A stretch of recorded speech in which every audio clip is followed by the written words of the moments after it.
Does size really matter? The good news is, maybe not. We'll find out why this week on Motoring 2002.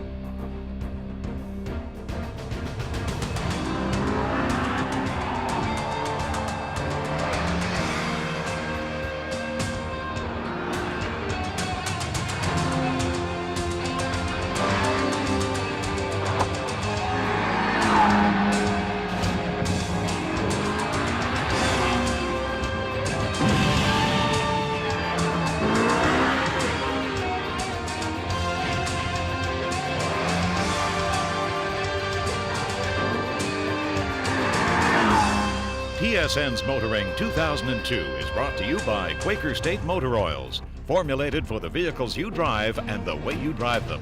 And Midas. Keep a good thing going. Go Midas. Although a few have fallen by the wayside recently, car manufacturers like to take pride in the fact that many of their nameplates have withstood the test of time. Let's take the Cavalier, for example. It's been around for about 20 years, and Chevrolet has sold close to 6 million. But that car, like most other cars, has of course evolved with the times. I mean, you gotta wonder how long any vehicle could survive essentially unchanged. Well, the first one that comes to mind, of course, is the Volkswagen Beetle. And this week, we're in Lisbon, Portugal, to meet a car that's been around essentially unchanged since 1959. It was first known as the Austin 7 and then the Morris Minor. And as we all know, the Mini Cooper is back in North America. But this British icon has now been freshened up with a little German engineering.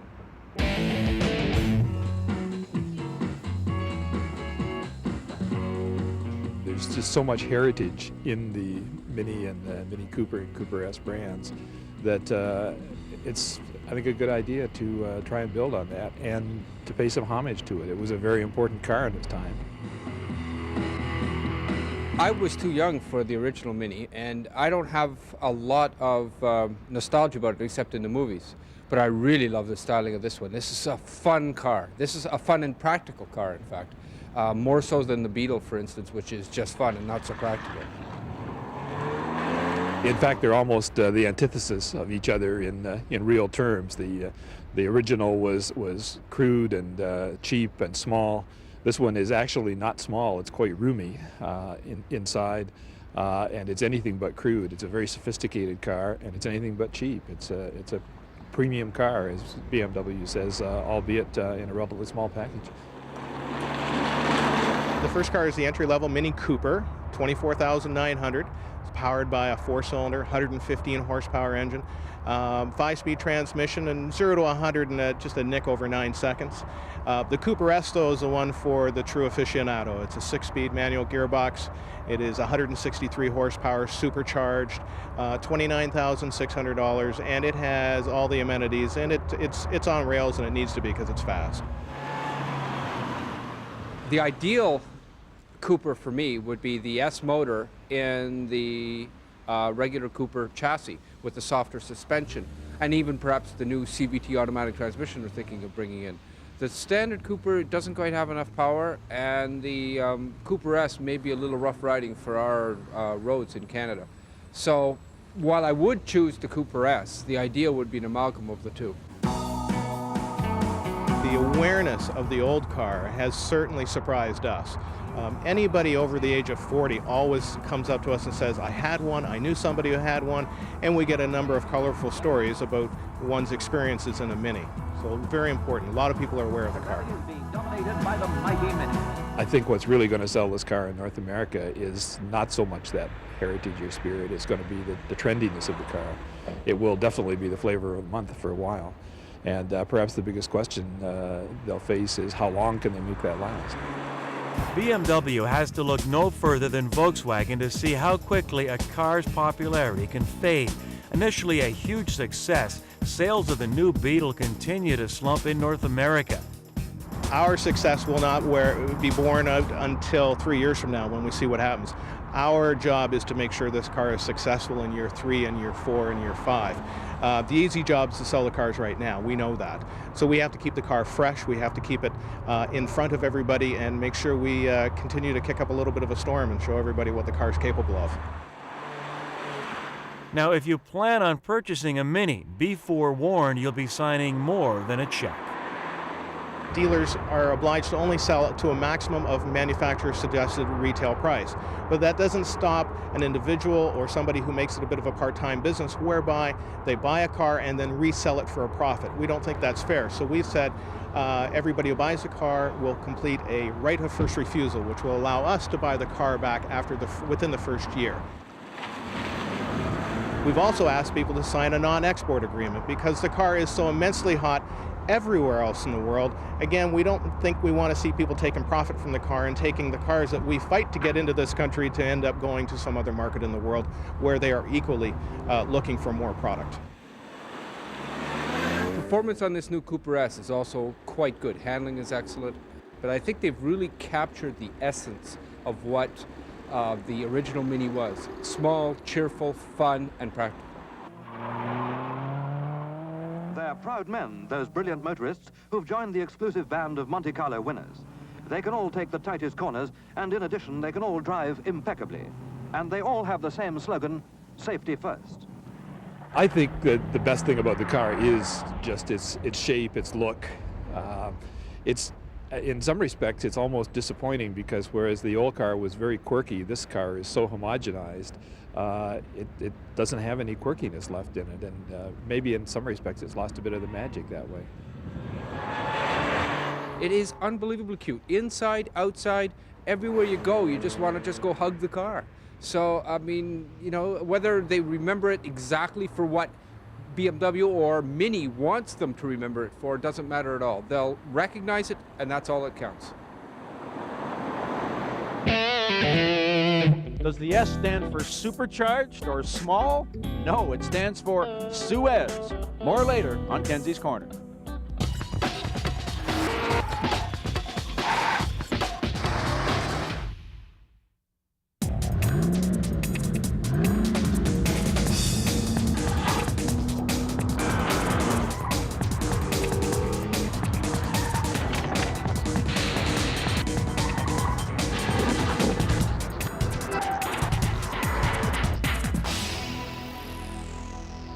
It's official. After selling 25 million units, the world now has its very own favourite car. That's this week on Test Drive. The new Corolla is larger than any of its predecessors, giving it a much greater road presence. The body is also stronger than before, meaning fewer rattles and squeaks. Not that the Corolla was ever known for this. Finally, the look is also more polished than before, allowing the new car to slip through the air with minimal wind noise. In short, it's almost up to Lexus-like quality, the generally accepted standard within the industry. You know, it's the back end of this Corolla that's been thought through exceptionally well. The car is taller, longer, wider, and gets an extra 135 millimeters in the wheelbase. The net result? Ton of headroom, loads of leg room, enough room under the seat for your feet, and then you've got split folding rear seats and a very large trunk.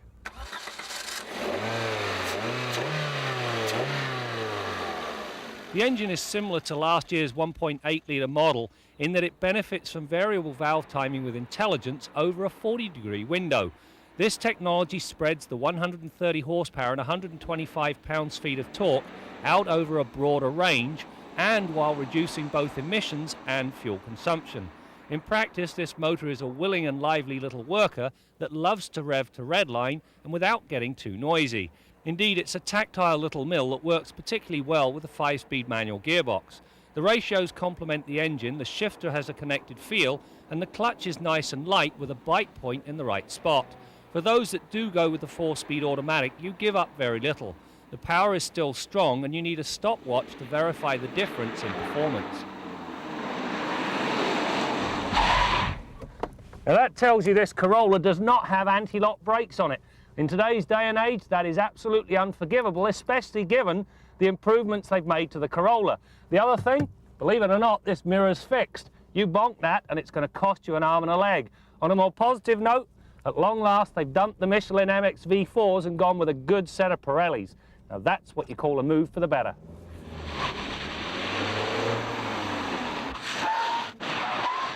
The euphoria over the choice of tyre was short-lived. Toyota had apparently put Pirellis on for winter. That said, the tyres that come with the Corolla are a decent set of 195/65 R15 Goodyears. The same, however, cannot be said of the decision to make anti-lock brakes optional on the Sport model. I will never understand why cost considerations are placed before basic safety. Bickering aside, the front disc rear drum design has the desired effect, bringing short stops that are fairly easily modulated. Climb into the Corolla S and well, you'll find a very nice set of bolstered seats, a wonderful set of gauges and a steering wheel that has a sporty feel. But then it all comes unraveled. You got black on black on black on black. It's all very somber. Now, had they taken the center stack and put in some brushed aluminum or maybe even fake carbon fiber, it would have changed the overall effect immensely. The one spot you get the sense Toyota sharpened its pencil is with some of the materials. Compared to the previous model, they do not seem as rich. Where the Corolla does not suffer is in the ride department, primarily because of its expanded size. Sure, it rides on a fairly basic set of McPherson struts up front and a twist beam in back, but the calibration damps out body motion effectively without being the least little bit harsh. Understeer is likewise equally benign, only showing up as you encroach on the limits. In short, a job well done, as was ably demonstrated through the pylons. You know, I've been a huge fan of the Corolla for years. My first car was a Corolla, and that little red thing, well, it belongs to she who must be obeyed. When it comes to the latest Corolla, the debate will go on for many years, primarily because it is larger, it is more comfortable, and it does handle very well. However, it also shows where Toyota cut corners to get the price down.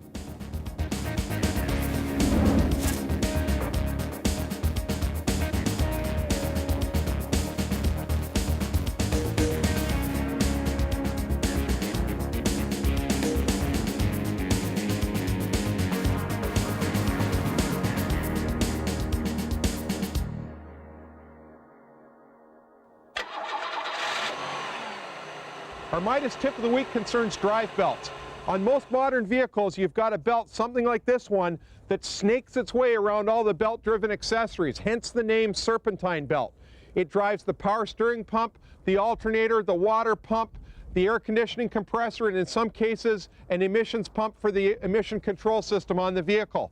If this belt breaks, you're in big trouble because everything stops. But you know, it's extremely rare for one of these types of belts to break of its own accord. They can be heavily cracked, as this one is, and still remain on the car for years and years. However, when they get old and dry and cracked like this belt is, they'll often produce some really annoying noises, and that's often the reason why they're replaced. The cracking on its own is not necessarily cause for immediate replacement. However, if you do replace one of these belts, here's a really good tip.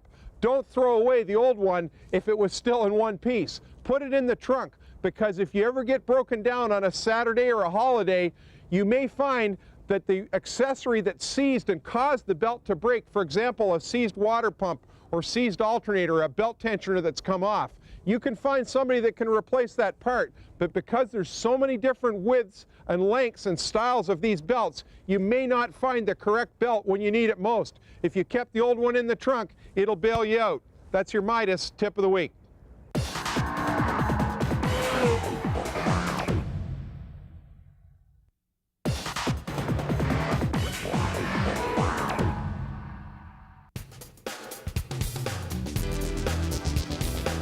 The tanks we make the ice are like small skating rinks. They freeze from the bottom, and it takes 3 days to make one block of ice.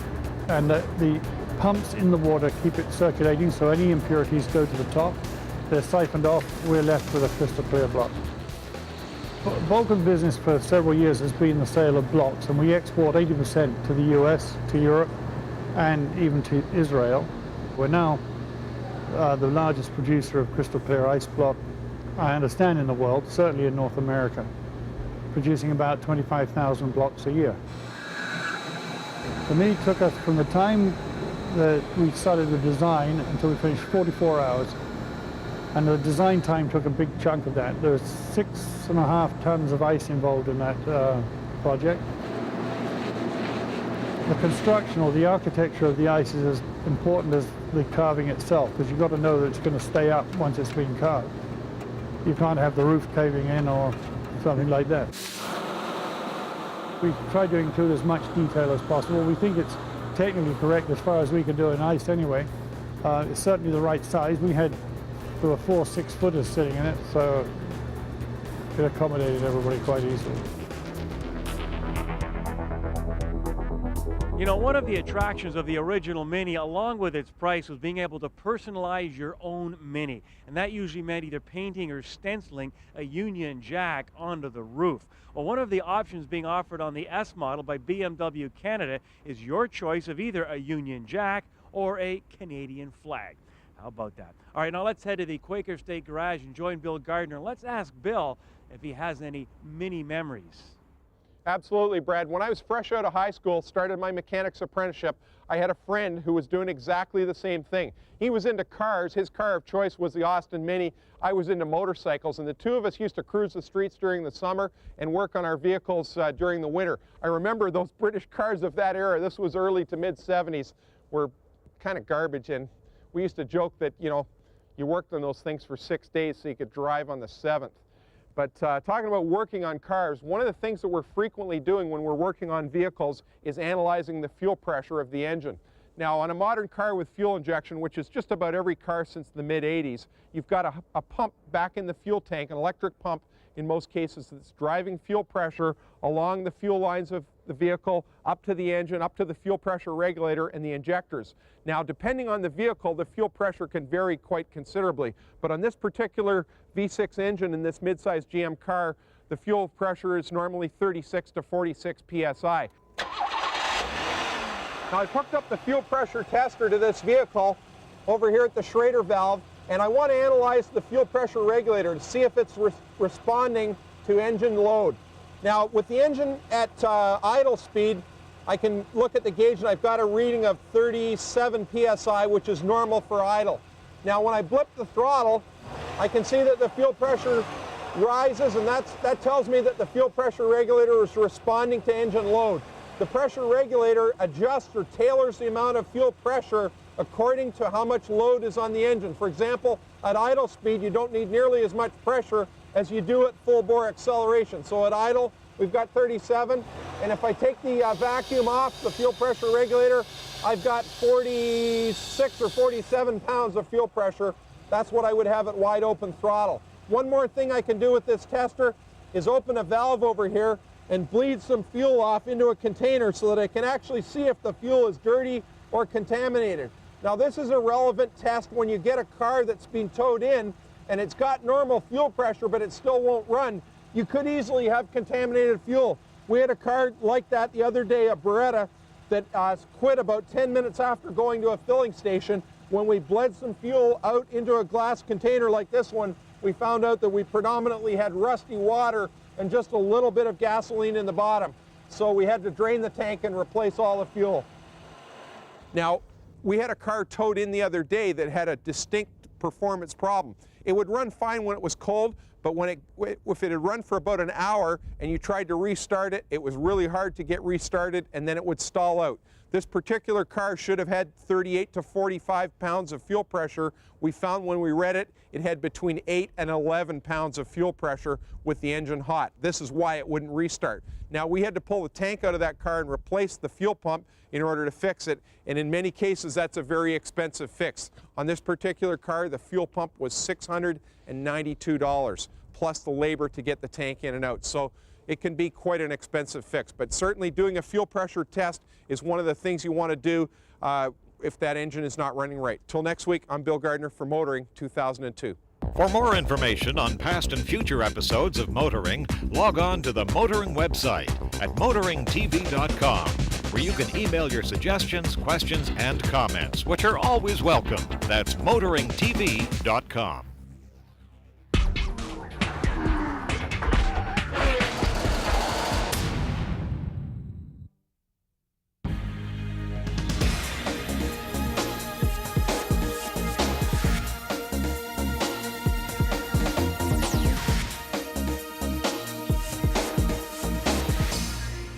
In the mid-1950s, a guy named Gamal Abdul Nasser, no relation to Jack as far as we know, was president of Egypt. Now, he nationalized the Suez Canal, which made access to Middle Eastern oil a real problem for Western economies. Now, this resulted in the formation of the first United Nations peacekeeping force. It resulted in a Nobel Peace Prize for Lester Pearson, who became Canada's Prime Minister. But most important, it resulted in the development of a new economy car called the Austin 7. Well, actually, it was better known by the name of its Morris equivalent, the Mini Minor, or simply the Mini. Now, the Mini was supposed to be an economy car, but its bare-bones elemental style captured the flavor of the 60s. It became an icon of the swinging 60s. And one of the supreme ironies of life is that the fashion designer who invented the miniskirt, Mary Quant, is a member of the same family that rescued BMW from financial disaster in the early 60s and still controls the company today. And of course, now we have the new Austin Mini. Well, I'm sorry, BMW Mini. Now, the original Mini was bare-bones elemental economy car. It was a hugely successful product and remained in production until just over a year ago, almost 40 years of life. The new car, well, first of all, it's not particularly mini. It's a large car, and it's hardly elemental. It's got all the modern technology that new cars could possibly have. Also, it's not cheap. The idea is it'll appeal to people who loved the Mini back in the 60s and hopefully now can afford something a whole lot better. The question is, can they succeed the way Volkswagen did with the new Beetle? Capture the essence of the old, but in a modern package. Well, maybe they can, but one of the problems they have to worry about is it's a fad. The new Beetle was very successful initially, and now it's starting to tail off. The original car lasted for 40 years. Will this one? Well, we still don't have peace in the Middle East, but my question is, will we still love this car 40 years from now? I'm Jim Kenzie. Well, it's doubtful that Jim, or many of us for that matter, will be around 40 years from now to get an answer to his question. But I'll tell you something, after a brief period of time with the Mini, the response from young people has been outstanding. They've been all over the car, and they know nothing about the swinging 60s. So I would say it's a good bet that the love affair with the Mini that began over 40 years ago will continue from one generation to the next. That's it for now. We'll see you next time out as we continue to bring you more stories about cars and the people who drive them. Concepts, of course, should tease the future, certainly, but they should never leave the realm of understandable possibility.